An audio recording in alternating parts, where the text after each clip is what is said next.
Good morning students. आज हम DElEd second semester के एजुकेशन 4 को लेकर उपस्थित हुए हैं। इसमें 6 महत्वपूर्ण बहुविकल्पीय प्रश्नों के विषय में हम चर्चा करेंगे। पहला प्रश्न, जब कोई बालक किसी भी अवस्था में प्राथमिक शिक्षा पूर्ण किए बिना ही विद्यालय छोड़कर चला जाता है तो यह कहलाता है। विकल्प: अवरोध, पृथक्करण, ह्रास, विभाजन।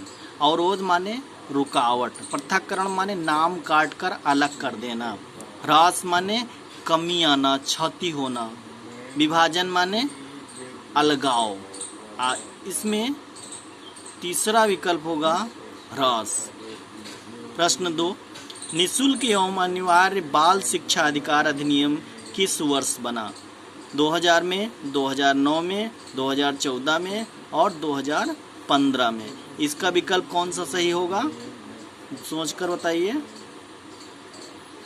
इसका विकल्प सही होगा ब, 2009 में। तीसरा प्रश्न है, निःशुल्क एवं अनिवार्य शिक्षा बाल शिक्षा अधिकार अधिनियम के अंतर्गत चौथे अध्याय में शिक्षकों के दायित्व दिए गए हैं। चौथे अध्याय में स्टूडेंट्स जो दायित्व दिए गए हैं उनमें मुख्य रूप से कौन कौन से हैं, इसकी चर्चा हमें करनी है।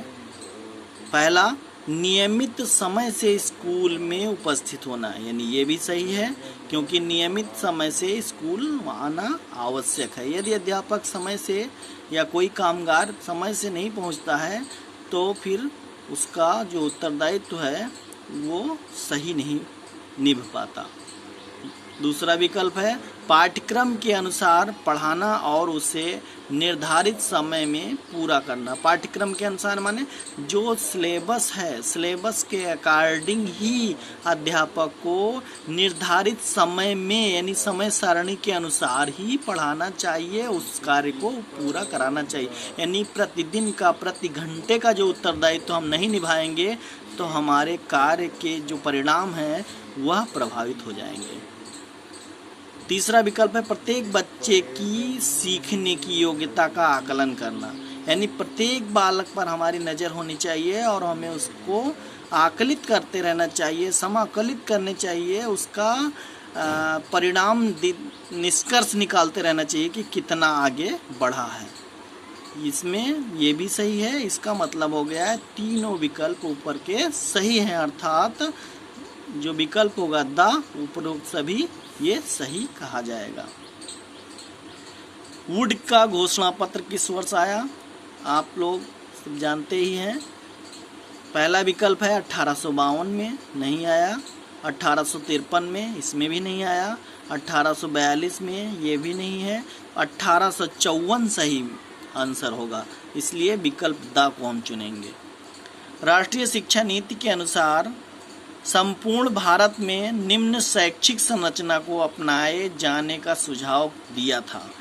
ये है राष्ट्रीय शिक्षा नीति के अनुसार जब संपूर्ण भारत में कौन सा शिक्षा की संरचना अपनाई जाए, यानी 10 हो, फिर 2 यानी 2 साल का 12 हो जाएगा, फिर 4 साल का डिग्री, ये नहीं है। फिर 10 हो, फिर 2 हो और फिर 3 हो। इस पर चर्चा कर लेते हैं हम। 10 माने 10 10th और +2 माने 12, फिर ग्रेजुएशन यानी 3 साल का, यही विकल्प सही होगा। आगे भी देख लेते हैं। 10 + 2 + 2 ये भी नहीं है। 10 + 1 + 1 ये भी नहीं है, यानी इसका विकल्प बा सही हो गया।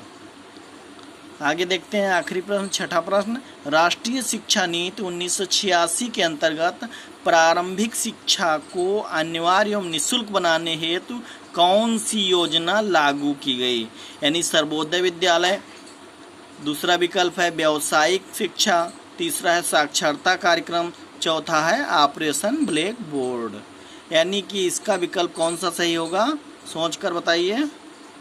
पहला है सर्वोदय विद्यालय, दूसरा है व्यावसायिक शिक्षा, तीसरा है साक्षरता कार्यक्रम और चौथा है ऑपरेशन ब्लैक बोर्ड।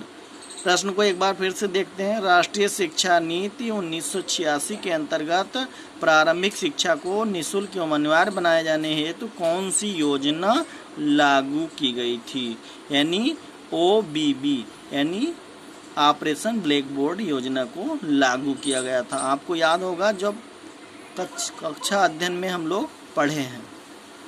धन्यवाद।